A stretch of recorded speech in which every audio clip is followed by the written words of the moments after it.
تو میں آپ سے پوچھتا ہوں کہ آخرت کے اکاؤنٹ میں کیا جمع کروایا ہے؟ لوگ کہتے ہیں میں نے فلاں جگہ سیف ڈپازٹ کرائی ہوئی ہے، فلاں جگہ انویسٹمنٹ کی ہوئی ہے، فلاں پراپرٹی لی ہوئی ہے، اس کا ریٹ بھی بڑھ رہا ہے، ادھر سے کرایہ آ رہا ہے، سونا لے کے رکھ لیا اس کا ریٹ بڑھ رہا ہے، جناب ڈالر رکھنا چاہیے، عجیب عجیب پلاننگ ہے، کس لیے؟ دنیا کے لیے، ادھر کے لیے کوئی اکاؤنٹ کھولا نہیں کھولا۔ آخر میں آپ کو لاجیکلی ایک چوٹ کرنے والا واقعہ سناتا ہوں، پھر انشاءاللہ کنکلوژن کی طرف آتے ہیں کہ ایک ملک تھا، اس میں ایک بڑا نرالا کمپٹیشن ہوا، امیزنگ، حیرت ناک۔ بادشاہ تو بادشاہ ہوتے ہیں، مرضی جو ان کی کریں۔ بادشاہ نے اعلان کر دیا جناب پورے ملک میں چیک کرو سب سے بڑا بے وقوف کون ہے، اس کو تحفہ دینا ہے۔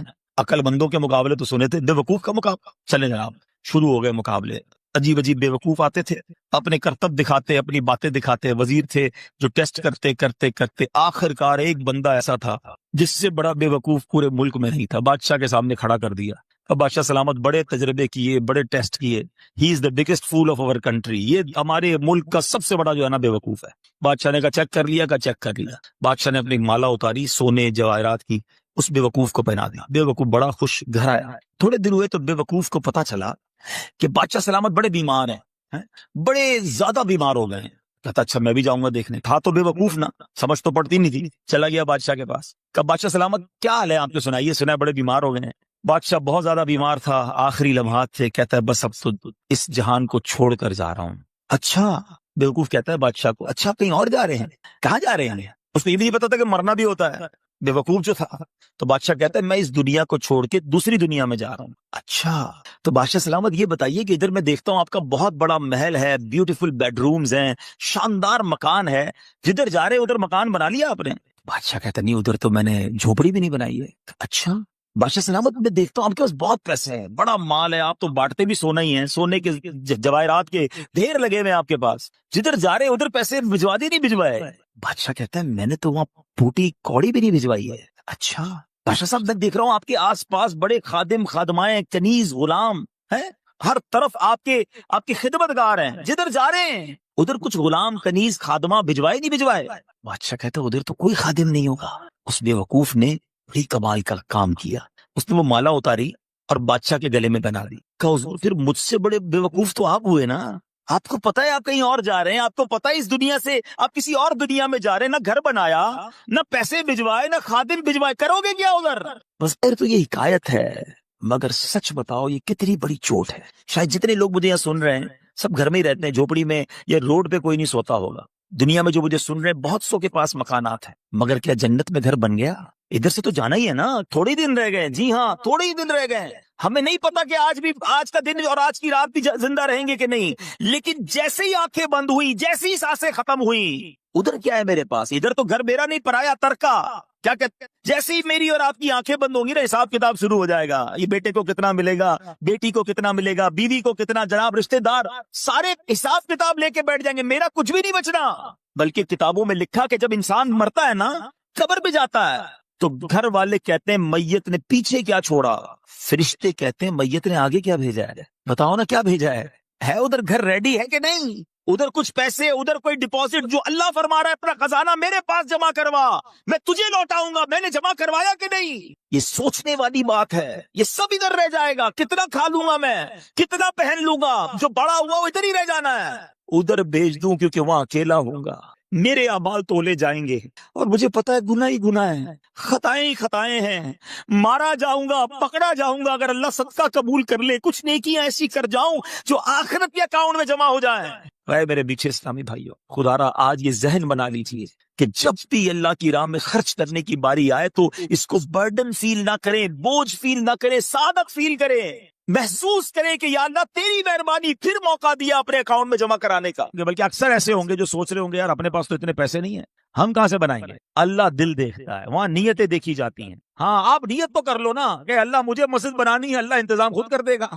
میں جب اللہ کے گھر کو بنانے کی نیت کروں گا تو غیب کے خزانوں سے دینا اسی نے ہے۔ اور ہاں انشاءاللہ آگے میں آپ کو حدیث سناؤں گا، اللہ کے حبیب علیہ الصلوۃ والسلام فرماتے ہیں جو اللہ کے لیے مسجد بنائے اللہ اس کے لیے جنت میں گھر بناتا ہے۔ اچھا پھر ایسا نہیں ہے کہ بڑی مسجد بنائے کروڑوں روپے کی، نہیں، ایک اور حدیث پاک ہے اس کا مضمون ہے جو چڑیا کے گھونسلے جتنی بھی حدیث بنائے اللہ چڑیا کے گھونسلے جتنی بھی مسجد بنائے اللہ قریب اسے بھی جنت میں گھر عطا فرمائے گا۔ اب چڑیا کے گھونسلے جتنی تو مسجد نہیں بنتی نا، اس کا مطلب یہ ہے کہ کوئی مسجد میں ایک اینٹ بھی لگا دے، اتنا بھی حصہ ملا لے، اللہ اسے بھی جنت میں گھر عطا فرمائے گا۔ تو میں آپ سب کو مشورہ دیتا ہوں، ہم سب نے دنیا سے جانا ہے، مسجدیں باقی رہیں گی۔ یہ مسجد پتہ ہے کیوں باقی رہتی ہے؟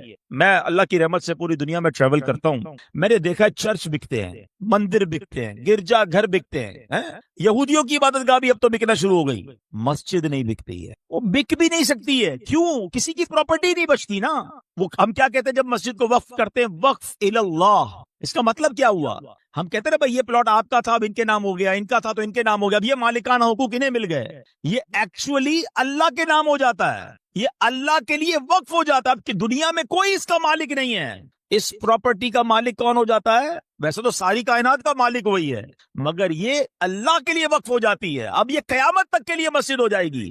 آپ کو 1400 سال سے مسجدیں نظر آ رہی ہیں۔ مسجد قباء موجود ہے نا، مسجد نبوی موجود ہے، کب بنی تھی؟ 1400 سال پہلے۔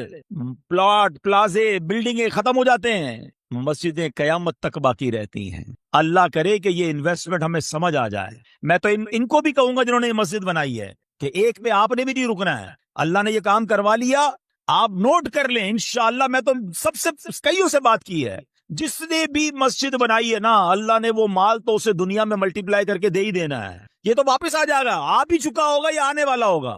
ہاں، کیونکہ آخرت میں جنت کا گھر الگ ملے گا، ادھر ملٹیپلیکیشن الگ ہے۔ تو یہ اللہ سے کاروبار کر کے آپ بھی دیکھ لو۔ اور سبحان اللہ، میں ایک اور مشورہ دیتا ہوں کہ جب دعوت اسلامی والے مسجد بنائے نا، تب تو سبحان اللہ آپ نے سمجھنا یہ لاٹری لگ رہی ہے، کیونکہ دعوت اسلامی والے مسجد نہیں بناتے، ثواب کی پوری فیکٹری لگاتے ہیں۔ ابھی میں ان سے مشورہ کر رہا، دیکھیں ابھی تو آج پہلی نماز ہوئی ہے نا، ہم نے پتہ کیا سوچنا شروع کر دیا ہے؟ بیسمنٹ میں کیا ہوگا؟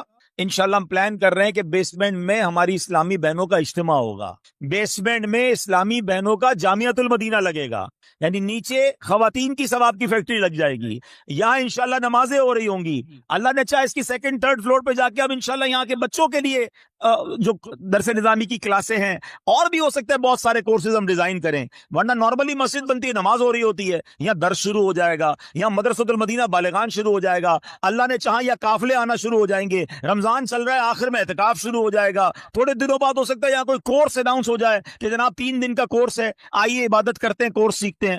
تو بنانے والوں کے تو وارے نیارے ہو گئے نا کہ ہر وقت ثواب کا بیٹر جاری ہے۔ تو دعوت اسلامی والے جب مسجد دنیا میں کہیں بنائے، میرا آپ کو مشورہ ہے کہ وہ آپ کے پاس آئے نہ آئے، آپ خود آگے بڑھیں کہ یار تھوڑا حصہ میرا بھی ملا لو، یار میری ماں کے نام پر، میرے والد کے نام پر، آپ کی مہربانی مجھے پارٹنر بنا لو، کیونکہ یہ قیامت تک ثواب چلتا رہے گا اور مجھے بھی اس کا ثواب ملتا رہے گا۔ اللہ ہماری دعوت اسلامی کو سلامت رکھے۔ اس مسجد کو بنانے والوں کو سب پہنچ گئی، یہ کیسا بندہ ہے؟ عرض کیا گیا یہ وہ شخص ہے جس میں 3 صفات ہے۔ اب غور کیجئے گا، یعنی آپ سوچیں جس کا مقام عرش الہی کے نور تک پہنچنا ہو، ٹھیک ہے؟ آپ سمجھیے، پہلے میں آپ کو سمجھاتا ہوں یہ سٹیٹس کیا ہے۔ بار شریعت میں ہے کہ مسلمانوں کی روحیں جو ہیں وہ مختلف مقامات پر رہتی ہیں، جیسا اس کا رتبہ، جیسا اس کی زندگی کے اعمال، ویسا اس کی روح کو مقام ملتا ہے۔ بعض لوگوں کی روحیں قبروں میں رہتی ہیں، بعض لوگوں کی روحیں جو ہے زمزم شریف کے کنویں میں رہتی ہیں، بعض مرحومین وہ ہوتے ہیں جن کی روح زمین و آسمان کے درمیان ہوتی ہے، کسی کی پہلے آسمان، کسی کی دوسرے، کسی کی تیسرے، چوتھے، پانچویں، چھٹے، ساتویں آسمان، جیسا مرتبہ ایسا اس کی روح کو عروج ملتا ہے۔ اور بعض کی آسمانوں سے بھی بلند، بعض روحیں عرش کے نیچے قندیلوں میں رہتی ہیں، بعض کی اعلیٰ علیین میں رہتی ہیں۔ ہم اللہ سے دعا کرتے ہیں اللہ ہم جب دنیا سے جائیں ہماری روح کو اعلیٰ علیین میں جگہ عطا فرما۔ امیر اہل سنت کا بہت پیارا شعر ہے نا، آئیے مل کے پڑھ لیتے ہیں۔ اعلیٰ علیین میں یا رب اسے دینا جگہ، روح چل دے جب نکل کر بے کسو مجبور کی۔ تو اب سوچئے کہ یہ بندہ کیسا ہے کہ عرش کے نور میں لپٹا ہوا ہے۔ تو 3 اس کی خصلتیں، اب غور کر لیجئے یہ 3 عادتیں کتنی کمال کی ہیں، اور ہم ان عادتوں کو اپنا رہے ہیں یا نہیں اپنا رہے۔ تو آج اتنی مبارک رات، خوشی کی رات، میرا ایک ماننا ہے کہ آپ کے یا میرے گھر کا افتتاح ہو، یا میرے کاروبار کا افتتاح ہو اور پہلا دن ہو، میں نے دیکھا ہے فرسٹ ڈے کاروبار کا افتتاح کرنے والے بھی ڈسکاؤنٹ دیتے ہیں، کہتے ہیں یار سارے گیسٹ آج خوش ہو کر جائیں، پہلا میرے گھر کا دن ہے، جو آئے مہمان کو میں اچھا کھلاؤں پلاؤں خوش کر کے بھیجوں۔ آج کس کے گھر کا افتتاح ہے؟ اللہ خالی ہاتھ نہیں لوٹائے گا۔ ہاں آج سمجھ لو مانگنے کی رات ہے، ہاں آج رحمتیں لوٹنے کی رات ہے، آج سب کو ملے گا، کیونکہ کریم کے گھر کا افتتاح ہے نا۔ آج دنیا والے کے گھر کا افتتاح ہو، اس کے کسی کاروبار کا افتتاح ہو، وہ آنے والوں کو نوازتا ہے، تو میں تو کریم کے گھر میں آیا ہوں، خالی ہاتھ کیسے جاؤں گا؟ تو آج اچھی نیتیں کر کے جانا ہے۔ تو اب یہ 3 کام یاد کر لیں۔ کیا فرمایا؟ اس کی 3 خصلتیں، نبی پاک کو عرض کیا کہ حضور یہ 3 کام کرتا تھا۔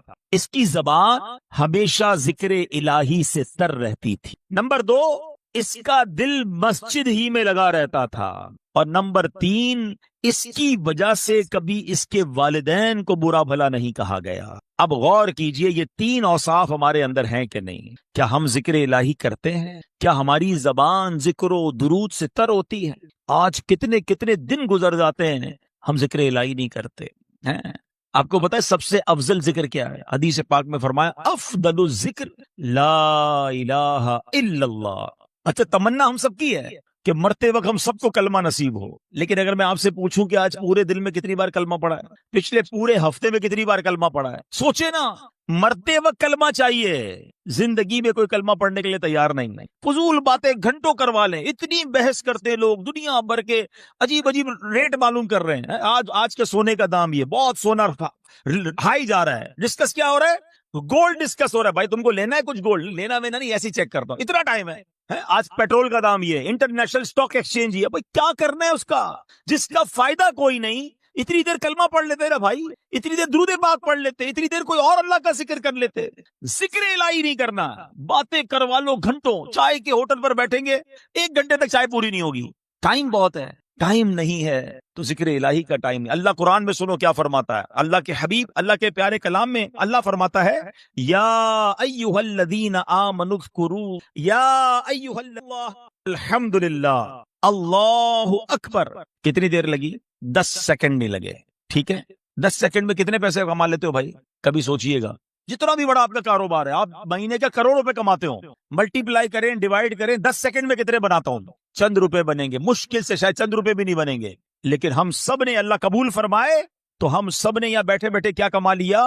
میرے نبی علیہ السلام کے سچے وعدے ہیں، جو ایک بار سبحان اللہ کہے اس کے لیے جنت میں درخت لگا دیا جاتا ہے، ایک بار الحمدللہ کہے جنت میں درخت، ایک بار اللہ اکبر کہے جنت میں درخت لگ جاتا ہے، مگر ذکر الہی نہیں کرتے۔ اگر ہمیں کوئی کہے کہ جناب آج رمضان اسکیم آ رہی ہے کہ جو جتنی بار سبحان اللہ کہے گا اتنے 1000 روپے ملیں گے، جتنی بار الحمدللہ کہے گا اتنے 1000، ایک درود پاک پر 1000، ایک کلمہ پاک پر 1000، سچ بتاؤ کیا ہوگا؟ لوگ کہیں گے موبائل بند، 30 ڈیز کچھ کام نہیں کروں گا، تسبیح ہوگی اور میں ہوں گا۔ یار دنیا کے پیسے کے لیے ہم تیار ہو جائیں اور ہر سبحان اللہ پر جنت کا ایک درخت ہے، ہم کیوں تیار نہیں ہوتے؟ تو پلیز یہ غور کیجئے کہ وہ نور، عرش کے نور میں لپٹا ہوا شخص کون تھا جس کی زبان ذکر الہی سے تر رہتی تھی۔ اور ذکر الہی کا ایک اور انداز کیا ہے کہ ہم اپنی باڈی کا بھی ذکر کریں۔ پتہ ہے پوری باڈی ذکر کب کرتی ہے؟ جب آپ نماز پڑھتے ہیں۔ یہ اللہ کا شکر بھی ہے اور یہ ذکر، یہ بدن کا ذکر ہے، پورا آپ ود ایکشن اللہ کا ذکر کر رہے ہیں نا، تلاوت بھی کر رہے ہیں، رکوع بھی کر رہے ہیں، تسبیح بھی پڑھ رہے ہیں، سجدہ بھی کر رہے ہیں۔ اللہ کرے کہ یہ والا ذکر بھی ہمیں نصیب ہو جائے۔ ادھر نمازیں قضا ہو جاتی ہیں لوگوں کی۔ اب ذرا پیر مہر علی شاہ صاحب کا جملہ سنو، بڑوں کی بڑی باتیں ہیں نا۔ آپ پتہ کیا کہتے ہیں؟ پیر مہر علی شاہ صاحب کون ہے؟ آئے ہائے، بہت زبردست عاشق رسول۔ یہ وہ ہستی ہیں کہ جن کو نبی پاک کا دیدار نصیب ہوا اور پھر انہوں نے کلام لکھا، اج سکھ متراں دی ودھیری ہے۔ آخر میں کیا لکھتے ہیں؟ کتھے مہر علی کتھے تیری ثنا۔ اب یہ وہ مہر علی کہتے ہیں۔ سنو، پیر مہر علی شاہ صاحب کہتے ہیں کہ جانور تو شرعی احکام کا پابند نہیں ہے نا، اس پر تو کوئی شریعت لاگو نہیں ہوتی، مگر آپ فرماتے ہیں کہ حلال جانور بھی ہو، اگر اس پر چھری پھراتے ہوئے اللہ کا نام نہ لیا جائے تو وہ جانور حرام ہو جاتا ہے۔ غور کرو، جانور شریعت کا پابند نہیں ہے، اس کا دم ذکر اللہ کے بغیر نکل جائے تو وہ حرام ہو جاتا ہے۔ تو جس کی ہر سانس شریعت کی پابند ہے، ہم انسان ہیں نا، ہم تو مسلمان، ہم تو شریعت کے پابند ہیں نا، اگر یہ سانس ذکر الہی کے بغیر نکل جائے تو اس کا فائدہ کیا ہوگا؟ کیسی مثال دی ہے۔ اس کا وہ جو خون نکل رہا ہے، اس کا جو دم نکل رہا ہے، اگر اس وقت اللہ کا ذکر نہ لیا وہ حرام ہو گیا. ہمارا تو دن رات ذکر الہی کے بغیر چل رہا ہے، فکر ہی کوئی نہیں ہے. اے میرے پیارے اسلامی بھائیو، پلیز رمضان آ رہا ہے، بی پریپیئر. خدا کی قسم یہ اللہ کا بہت بڑا انعام ہم پر ہونے جا رہا ہے. ہم اللہ سے اس کے آج گھر میں افتتاح کی پہلی رات دعا کرتے ہیں، اللہ ہمیں خیر سے رمضان نصیب کیجیے مالک. رمضان سے پہلے ہم دنیا سے نہ جائیں، اور اے اللہ رمضان بھی صحت و عافیت کے ساتھ عطا کرنا. اللہم بلغنا رمضان بالصحت وعافیہ.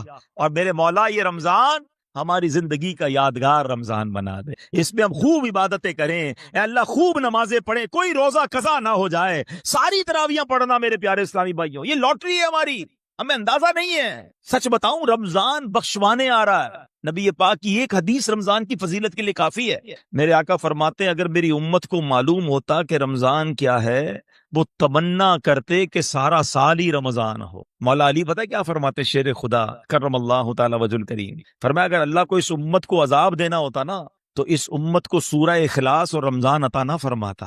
اس کا مطلب عذاب سے بچانے والے ہیں یہ. قرآن کو پکڑ لو، رمضان کو تھام لو، رمضان کی برکتیں لوٹنی ہیں. مگر ادھر لوگوں نے رمضان کو کچھ اور بنایا ہوا ہے. ہاں آج کل تو ایک عجب ٹرینڈ بنا ہوا ہے. ہمارے یہاں رمضان عبادت کے لیے ایسا لگتا ہے کھانے پینے کے لیے آ رہا ہے. ابھی تیاریاں ہو رہی ہوں گی، کچھ لوگ اسٹور بھر رہے ہوں گے، ریٹ بڑھ جائے گا. کچھ لوگ کاروبار کی تیاری کر رہے ہوں گے، گھروں میں جناب کھانے پینے کی آئٹمیں خریدی جا رہی ہوں گی، بھائی افطاری سحری کا انتظام. یعنی کمال ہے یار. ہم یہ کیوں نہیں سوچ رہے کہ رمضان میں فٹ رہوں گا کہ نہیں؟ اگر کسی کو کوئی بیماری ہے تو ڈاکٹر کے پاس جائے کہ ڈاکٹر صاحب کو ایسی دوائی دے میں سارے روزے رکھ سکوں، تراویح میں کوئی پرابلم نہ ہو، میری صحت مضبوط رہے. پریپریشن فار عبادت کہاں ہے؟ سوچیے تو صحیح. ورنہ یقین کرے جو پیکج ہے نا، سب سے پہلے مجھے بتائیں ہمیں بہکاتا کون ہے، ہمیں عبادت سے دور کون کرتا ہے؟ بتاؤ نا. شیطان. ہمارا وہ دشمن کون ہے؟ شیطان ہی کو بند کر دیا. یعنی مزیدار بات دیکھے کہ جس نے مجھے ڈی ٹریک کرنا ہے، جس نے مجھے عبادت سے ہٹانا ہے، اس کو تو اللہ نے بند کر دیا. اچھا پھر دنیا کا دستور کیا ہے؟ جتنا چیلنج زیادہ اتنا ریوارڈ زیادہ. آپ کو کہا جاتا ہے نا یہ ٹارگٹ پورا کرو پھر اتنے پیسے ملیں گے، پھر آپ کو جناب اتنا انسینٹو ملے گا. عقل کیا کہتی ہے کہ ہوتا یہ کہ اللہ فرماتا کہ بھائی شیطان کا پاور بڑھا دیا، وہ زیادہ اٹیک کرے گا، اب تم نیکی کرو تو زیادہ ثواب ملے گا. پھر تو سمجھ آتا ہے مقابلہ بڑھا تو ثواب بڑھا. نہیں، شیطان بند، کوئی بہکانے والا نہیں ہے. اب سبحان اللہ نفل پڑھو تو فرض کا ثواب ملے گا، فرض پڑھو تو 70 گنا ثواب ملے گا. روزہ رکھو تو اللہ فرماتا ہے روزہ دار کی جزا میں خود ہوں. روزہ دار کا سونا بھی عبادت. روزہ دار کے منہ سے بدبو جو بو آتی ہے افطار سے پہلے، فرمایا وہ مشک کی خوشبو سے زیادہ اللہ کے یہاں پسندیدہ ہے.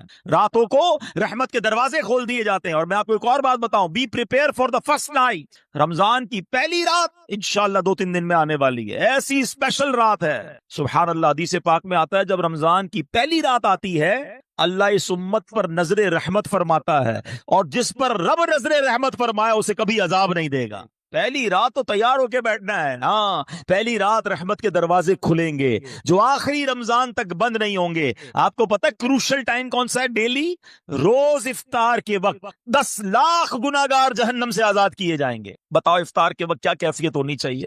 ہمارے گھر میں تو افراتفری ہے. ہماری بہنوں کو تو خدا کے واسطے اس بار ٹرینڈ چینج کرو نا. ہماری فیملی آخری منٹ تک کچن میں رہتی ہے. ان کو بھی کہیں 10-15 منٹ پہلے سارے کام کر لو، جو بھی گرم ٹھنڈا ہے ٹھیک ہے آ کے بیٹھ جاؤ. اب دسترخوان پر کاش ہاتھ اٹھے بخش، میری ماں کو بھی بخش دے، میرے والد کو بھی بخش دے، میری زوجہ کو بھی بخش دے. کتنا اچھا ہو کہ ساری فیملی ہاتھ اٹھا کر دعا کرے. اور اے کراچی والوں آپ کے لیے تو بڑا زبردست موقع ہے. باقی دنیا میں جو لوگ ہمیں سن رہے ہیں نا، ان کو افطار کا ٹائم مدنی چینل سے میچ نہیں ہوتا ان کا. ہم تو کراچی میں اور فیضان مدینہ میں افطار کے وقت سبحان اللہ کیا منظر ہوتا ہے. آپ کو پتا ہے 5000 لوگ اعتکاف میں بیٹھ رہے ہیں. پوری دنیا سے 5000 افراد آ رہے ہیں، اور ان کو انشاءاللہ ہم پلان کر رہے ہیں اب 5000 افراد اگر انشاءاللہ بیٹھیں گے اور ان کے ہاتھ اٹھے ہوں گے اور اللہ کے ولی کے ساتھ وہ دعائیں کر رہے ہوتے ہیں، اگر ہم بھی اپنے گھر پہ یا تو وہاں پہنچ جائیں، وہاں نہیں آ سکتے تو مدنی چینل پر سارے گھر والے مل کر دعا میں شامل ہو. یہ 10 لاکھ گناہگار بخشے جا رہے ہیں. پلیز اس کی تیاری کرنی ہے. آپ کو بتائے رمضان میں ہر سجدے پر حدیث پاک کا مضمون ہے 1500 نیکیاں دی جاتی ہیں، اور ہر سجدے پر جنت میں سرخ یاقوت کا ایک گھر عطا فرمایا جائے گا. وہ لوگ سوچے جو تراویحوں سے بھاگ جاتے ہیں. 3 روزہ تراویح، 7 روزہ تراویح، میں نہیں کہتا نہیں ہونی چاہیے، مگر 3 روزہ کا مطلب یہ نہیں کہ پڑھ کے غائب، پورا رمضان تراویح پڑھے نا. ہر سجدے پر آپ کو 1500 نیکیاں مل رہی ہیں. پھر کیسے آپ کا جناب آپ سجدہ نہ کرنے کو جی چاہتا ہے؟ مزہ تو یہ ہے نماز پڑھیں کہ یار میں رات کو اٹھ کر تہجد بھی پڑھوں، میں ابابین بھی پڑھوں، میں اشراق چاش بھی پڑھوں، لیکن ایسا نہیں ہے. لوگ تراویح پہلے 4-5 دن رمضان میں تراویح پڑھ رہے ہوتے لوگ، اس کے بعد ہم نے دیکھا آہستہ آہستہ آہستہ نمازی کم ہونا شروع ہو جاتے ہیں. آپ سوچیں ہم یہ کیا کر رہے ہیں. کاش یہ بات ہمیں سمجھ آئے. تو اے میرے پیارے اسلامی بھائیوں، اس بار نیت کریں کہ رمضان میں پوری تراویح پڑھیں گے انشاءاللہ، رمضان میں پورے روزے رکھیں گے تو انشاءاللہ اس کی برکت ہمیں نصیب ہوں گی. درود پاک پڑھ لیں، صلو علی الحبیب. بہرحال انشاءاللہ آواز جاری ہے جتنی جاری آپ انتظام کریں. تو میں یہ عرض کر رہا تھا کہ ہمیں یہ بات سمجھنی ہے کہ یہ اللہ کے ذکر سے اپنی زبانوں کو تر رکھنا جو ہے یہ بہت بڑی نعمت ہے. تو انشاءاللہ رمضان میں پریکٹس کریں کہ ہم اللہ پاک کا ذکر کریں گے انشاءاللہ. ہم انشاءاللہ اس میں اللہ نے چاہا تو یہ رمضان پھر عبادت کریں گے انشاءاللہ، رمضان کے بعد بھی ذکر الہی میں رہیں گے انشاءاللہ. اب دوسری بات وہ یہ ہے کہ ہمیں یہ غور کرنا ہے کہ دوسرا اس کا وصف کیا تھا کہ اس کا دل مسجد میں لگا رہے. اب ہمارا دل کیا مسجد میں لگتا ہے؟ اب رمضان آ رہا ہے، ہم نے دیکھا کئی لوگ مسجد میں آتے ہیں لیکن مسجد میں آنے کے بعد باہر نکلنے کی بڑی جلدی ہوتی ہے. ان کو یہ بڑا کیفی کب نکلوں مسجد سے باہر. نہیں، مسجد میں دل لگاؤ، یہ اللہ کا گھر ہے. مومن کی مثال دی گئی کہ مومن مسجد میں ایسے ہوتا ہے جیسے مچھلی پانی کے اندر ہوتی ہے. لیکن بعض لوگ ہم نے دیکھا کہ مسجد میں آتے ہیں تو ایسا لگتا ہے مچھلی پانی کے باہر ہے. مچھلی پانی کے باہر کیسے تڑپ رہی ہوتی ہے، ان کو بھی ایسی تڑپ لگی ہو جلدی بھاگیں، امام صاحب بس سلام پھیرے تو ہم نکل جائیں. کیوں؟ باہر بیٹھنے کے لیے آپ کے پاس ٹائم ہے، مسجد پہ کیوں نہیں بیٹھنا بھائی؟ ایک اور حدیث پاک ہے جس کا مضمون ہے کہ اللہ قیامت کے دن اپنے عرش کا سایہ جن خوش نصیبوں کو نصیب فرمائے گا نا، ان میں ایک خوش نصیب وہ ہے کہ جو مسجد سے باہر جائے تو اس کا دل مسجد میں لگا ہو. علماء نے اس کی مثال دی کہ مسجد میں دل لگنے کا مطلب کیا ہے. فرمایا جیسے ہر کام کے بعد گھر جانے کو جی چاہتا ہے نا، یار کام ختم ہوا چلو گھر چلتے ہیں، تھوڑا موقع ملا چلو گھر چلتے ہیں، دل لگا ہے نا گھر میں.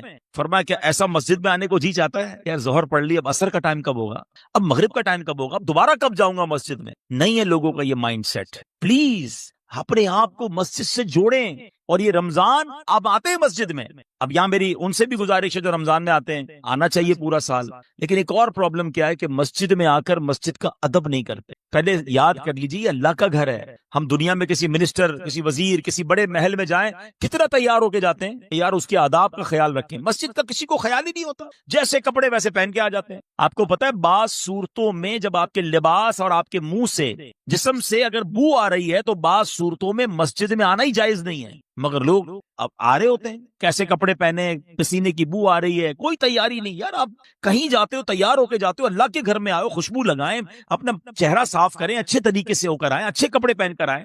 بزرگان دین نے تو نماز کے لیے الگ کپڑے رکھے ہوئے تھے. جتنا اکرام کرو گے نا اللہ کے گھر کا اتنا نوازے جاؤ گے. یاد رکھنا اس بار رمضان میں سٹینڈ کو بھی چینج کریں. اور پھر ایک اور بات یہ ہے کہ مسجد میں آ رہے ہیں نا تو پھر مسجد کے ہو جائے نا، پھر کیوں چلے جاتے ہیں. یہ بھی بڑا دل دکھتا ہے کہ رمضان میں پہلے 3-4 دن سبحان اللہ فجر میں بھی مسجد فل ہے، تراویح میں بھی فل، 2-3 دن کے بعد پھر تھوڑے ہونے لگ جائیں گے. اور اس کے بعد کیا ہوگا، آخری راتوں میں پھر آئیں گے، پھر جذبہ آئے گا. اس کے بعد پھر چاند نظر آیا تو ایسے غائب. تو اب رمضان کے تو مسلمان نہیں ہے نا. پلیز سارا سال مسجدوں سے دل لگاؤ. یہ اللہ کا گھر ہے، بیٹھا کرو، اللہ سے باتیں کیا کرو، اللہ کے گھر میں آ کر مانگا کرو اس سے، وہ عطا فرمانے والا ہے. آپ بتاؤ نا، آپ کے گھر میں کوئی آ جائے، مثال دیتا ہوں، آپ کا کوئی جاننے والا آپ کے گھر میں آئے اور آ کر رونا شروع کر دے کہ پریشان ہوں، مصیبت میں ہوں، میری مدد کرو. آپ کہیں گے یار یہ تو گھر کے اندر آ گیا ہے، گھر میں آ کر رو رہا ہے، اب تو کرنا ہی پڑے گا نا کچھ. دنیا کا بھی دستور ہے نا، گھر آئے کو کون منع کرتا ہے. اب جو اللہ کے گھر میں آ کے بیٹھ گیا، کریم کے گھر میں آ کے بیٹھ گیا، ہم تو نماز کے بعد نماز کے علاوہ بھی بیٹھا کرو. بے شک لوگ جا رہے جانے دو، کونا پکڑ لو، بیٹھ جائے. دنیا کو بتاتے ہو نا اپنے پرابلم. میں آپ کو ایک آج مشورہ دیتا ہوں، اپنے دل کا دل کی بات دنیا والوں کو مت بتایا کرو، کسی کو مت بتایا کرو کیا پرابلم ہے. کوئی کچھ نہیں کر سکتا. دنیا والے مذاق اڑاتے ہیں. آپ کسی کو جا کر کہتے ہیں نا میرا یہ پرابلم ہے، میرا یہ مسئلہ ہے، آپ حل کر دیں. حل نہیں کرتے، پیچھے جا کے باتیں کرتے ہیں. آیا تھا میرے پاس، بڑا پریشان تھا، اس کا تو یہ مسئلہ تھا، اس کا تو یہ مسئلہ تھا. میں کیوں بتاؤں کسی کو یار میرا مسئلہ؟ جس رب کائنات نے مسئلہ حل کرنا ہے، جو مسبب الاسباب ہے، جو شافی الامراض ہے، جو دنیا کو نواز رہا ہے، بیٹھ جاؤ نا اس کے گھر میں.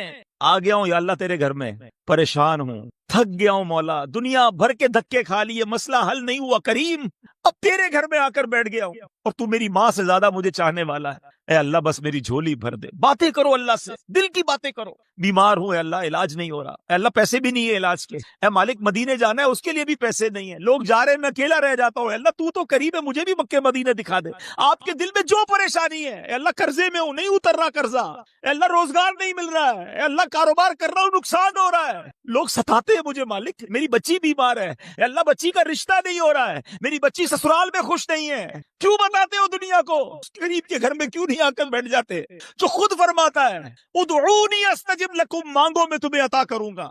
دنیا والے مذاق اڑاتے ہیں ہمارا, ہم ان کے دھکے کھاتے ہیں, اور جو وہ اپنی رحمت کا دروازہ بند نہیں فرماتا. اور رمضان میں ارے راتوں میں رحمت کا ندا دینے والا فرشتہ ندا دیتا ہے کوئی مانگنے والا کہ اس کو عطا کیا جائے, ہے کوئی توبہ کرنے والا اس کی توبہ قبول کی جائے, ہے کوئی مغفرت کا سوالی اس کا سوال پورا کیا جائے. اور ہمارے لوگ کیا کر رہے ہیں, رمضان کرکٹ ٹورنامنٹ ہو رہا ہے, ان راتوں میں جن راتوں میں پکارا جا رہا ہے کوئی مانگنے والا, کیا کر رہے ہیں, سحری کھانے جا رہا ہوں, کدھر جا رہے ہو, رات کو فلاں جگہ ڈنر کرنے جا رہا ہوں, روڈوں پہ گھوم رہے ہیں. ارے رحمت کے در کھلے ہوئے کدھر بھاگ رہے ہو یار, بیٹھ جاؤ اللہ کے گھر میں, نہ جاؤ باہر. یہ پوری زندگی پڑی ہے کھانے پینے کے لیے, پتہ نہیں پھر رمضان ملے نہ ملے. کیا پچھلے رمضان میں ایسے لوگ نہیں تھے جو اس رمضان میں ہمارے ساتھ نہیں ہیں؟ اگلے رمضان میں ہو سکتا ہے میرے بارے میں کوئی بات کرے, آپ کے بارے میں بات کرے, یار بھائی ہمارے ساتھ تھا, اب نہیں, چلا گیا دنیا سے. ارے اگر رمضان مل جائے نا, ضائع مت کرنا. اور میں آپ کو ایک اور بات بتا دوں, میں نے آپ کو رمضان کی فضیلتیں تو بہت ساری سنا دی, میں اب آپ کو ایک اور اہم بات سمجھا دیتا ہوں, اللہ کرے دل کے کانوں سے سننا. بلیسنگز, برکتیں کمال ہے رمضان کی, مگر ایک سائیڈ بھول جاتے ہیں ہم. پہلے ایک فارمولا سمجھ لو, جب کسی مقام اور کسی وقت کا تقدس بڑھ جاتا ہے نا, وہ مقام اور وقت مقدس ہوتا ہے, مبارک ہوتا ہے, تو اس مقام اور اس وقت میں گناہ کرنا, اس مقام یا اس وقت میں اللہ کو ناراض کرنا, اس کی پنشمنٹ بھی زیادہ ہوتی ہے. وہ معاملہ اور سیویئر ہو جاتا ہے, سخت ہو جاتا ہے. آسان لفظوں میں سمجھاتا ہوں, کوئی بندہ روڈ پر جھوٹ بولے, اس سڑک پر جا رہا اور گانے باجے سن رہا ہو, غلط ہے, ناجائز ہے, حرام ہے, لیکن مسجد کے اندر آ کر گانے باجے سنے, ادھر آ کر کوئی گالی نکالے, آپ کیا کہو گے, ارے خدا کے بندے کیا کر رہے ہو, اللہ کے لوگ شاید مارنے کے لیے کھڑے ہو جائیں اسے کہ مسجد میں گانے باجے کیوں, بھائی باہر بھی تو بجا رہا تھا. آپ کہیں گے باہر بجانا ٹھیک تھا بھائی, یہ تو مسجد ہے, یہ تو اور عذاب ہو جائے گا, اور گناہ ہو جائے گا. مقام چینج ہوا, سیویریٹی بڑھ گئی نا, سختی بڑھ گئی نا. کوئی مکے میں جا کے گناہ کرے, مکہ پاک کیا نیکی ہے, حدود حرم میں ایک نیکی 1,00,000 نیکی, ایک گناہ 1,00,000 گناہ. کیوں بھائی, فرمایا مقام مکہ عبادت کے لیے, تم مکے جا کے بھی گناہ کر رہے ہو. مفتی احمد یار خان نعیمی فرماتے ہیں جمعہ کا دن اتنا مبارک ہے کہ جمعے کے دن کوئی ایک نیکی کرے 70 نیکیاں ملتی ہیں, 70 ٹائم ملٹیپلائی ہو جاتا ہے. مگر جمعہ کے دن کوئی گناہ کرے تو اس کا گناہ بھی 70 گنا ہو جاتا ہے. ہر جمعے ایک فارمولا بناؤ, نیکیاں کریں مگر اس سے زیادہ ضروری گناہ نہ کریں. یہ الگ ٹاپک ہے کہ کئی ملکوں میں, کئی پاکستان کے شہروں میں جمعہ چھٹی ہے نا, تو جمعرات ہو گئی ویکینڈ نائٹ, تو لوگ جمعرات کو بھی زیادہ گناہ کر رہے ہیں, جمعے کو بھی زیادہ گناہ کر رہے ہیں کیونکہ چھٹی کا دن ہے. ارے اللہ کے بندوں کو چھٹی اس لیے دی گئی تھی زیادہ عبادت کرتے, تو یہ حال ہے ہمارا. مگر اب آؤ رمضان میں گناہ کرنے کا مطلب سمجھتے ہو آپ؟ ہاں یہ سمجھ لو, حدیث پاک کا مضمون ہے, جو رمضان میں ایک گناہ کرے اس کے 1 سال کے اعمال برباد کر دیے جائیں گے. ایک گناہ. مولا علی شیر خدا کرم اللہ تعالی وجہ الکریم نے ایک مردے کو دیکھا, آپ اللہ کے ولی تھے, آپ کی نگاہیں تھی, سبحان اللہ, آپ نے عذاب قبر میں اسے دیکھ لیا, مردہ پکار رہا ہے, علی میری سفارش کیجئے, میں آگ میں جل رہا ہوں. آپ نے اللہ کی بارگاہ میں دعا کی, مولا اسے بچا لے.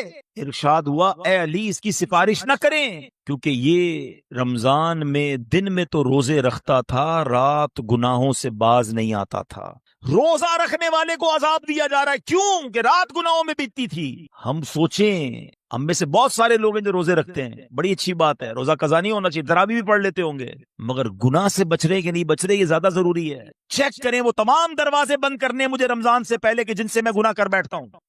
آپ کو اور مجھے ایک بار بیٹھنا پڑے گا, تسلی سے سمجھنا پڑے گا کہ کون سا ایسا دروازہ ہے جس سے میں گناہ کر بیٹھتا ہوں, تاکہ وہ دروازے سارے بند کر دوں, ورنہ مر جاؤں گا.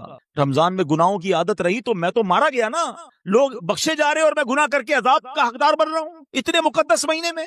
دیکھیں ایسا کوئی بٹن نہیں ہے کہ جیسے ہی رمضان آئے گا تو میرا جھوٹ کا بٹن بھی بند ہو جائے گا, میرا جناب غیبت کا بٹن بھی بند ہو جائے گا, بد نگاہی کا بھی بند ہو جائے گا, حرام کمائی کا, مجھے خود کرنے پڑیں گے یہ بٹن بند. اس کے لیے ذہن ایک بار بیٹھے, دیکھیں میں آپ کو مشورہ ہی دے سکتا ہوں. سب سے پہلے اچھا مجھے کسی نے کہا کہ میرے شاید زبان سے یہ نکل گیا کہ گانا باہر بجانا بھی ٹھیک ہے. نہیں باہر بھی حرام ہے, مسجد میں بجانا اور سخت حرام ہے. تو اب میں آپ کو مشورہ دیتا ہوں. مشورہ یہ ہے کہ آپ سب سے زیادہ جو ہمیں گناہوں میں مبتلا آسانی سے کر دیتا ہے نا, وہ ہمارا موبائل فون. ہم نے عجیب معاملہ ہے, لوگوں کے موبائل فون میں اتنے پیجز لائک کیے ہیں, اتنے گروپوں میں شامل ہیں, جب کھولتے کوئی نہ کوئی ویڈیو آ جاتی ہے جس میں بے پردگی ہے, میوزک ہے, حرام ہے. آپ رمضان میں کم از کم اپنی عادت بنائیں کہ سوشل میڈیا پہ نہیں جانا ہے. ضرورت ہے واٹس ایپ وغیرہ کی تو بھائی میسج کر دیا, کسی کو فون کر لیا, باقی سوشل میڈیا اس لیے نہ کھولیں گے تو کچھ نہ کچھ ایسا ہو جائے گا, ایک گناہ ایک سال کے اعمال نہ برباد کر دے. سیکنڈ نمبر پہ یہ دیکھیں کہ اگر کچھ دوستوں کی گیدرنگ ایسی ہے کہ میں جب بھی جاتا ہوں غیبت, چگلی, ہنسی مذاق, کسی کو تنگ کرنا, جھوٹ, نہیں یار میں اس گیدرنگ میں نہ جاؤں کیونکہ وہاں جاؤں گا تو گناہ ہو جائیں گے, میں تلاوت کر لیتا ہوں, میں مسجد میں وقت گزار لیتا ہوں, میں کوئی اور نیکی کر لیتا ہوں. نہیں کوئی دوست وغیرہ رات نہیں جاگ سکتے, سو جائے.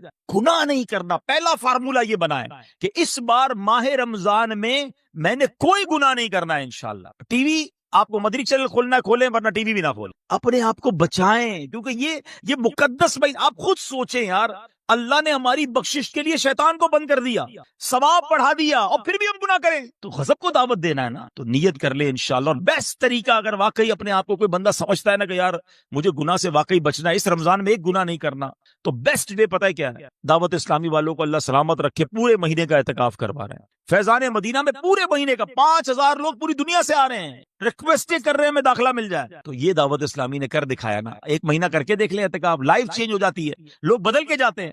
پورا مہینہ نہیں تو 10 دن کا اعتکاف کریں. دعوت اسلامی والوں کے ساتھ اعتکاف کا فائدہ یہ کہ وہ صرف اعتکاف نہیں ہوتا, وہ پوری ٹریننگ ہوتی ہے. تو انشاءاللہ ہم عبادت کرنے والے بن جائیں گے.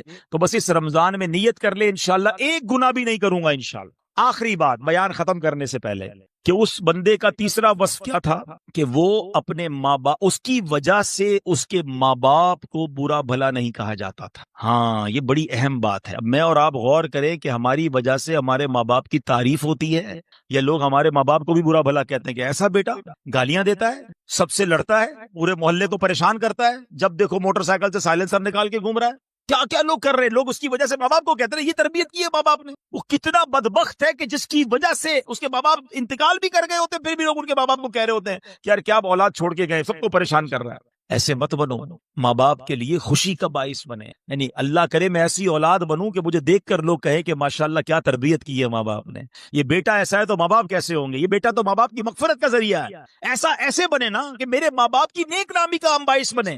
مگر آج حال کیا ہے, ماں باپ کو زندگی میں بھی دکھ دیتے اور ماں باپ کو مرنے کے بعد بھی دکھ دیتے. ہاں اولاد اگر برے کام کرے تو ماں باپ کی روح کو تکلیف ہوتی ہے. اے وہ میرے بھائیوں جن کے ماں باپ چلے گئے ہیں, وہ کام نہ کرو جن کی وجہ سے ماں باپ کو تکلیف ہوتی. زندگی میں اپنے ماں باپ کا خیال رکھیں, ان کی دعائیں لیں.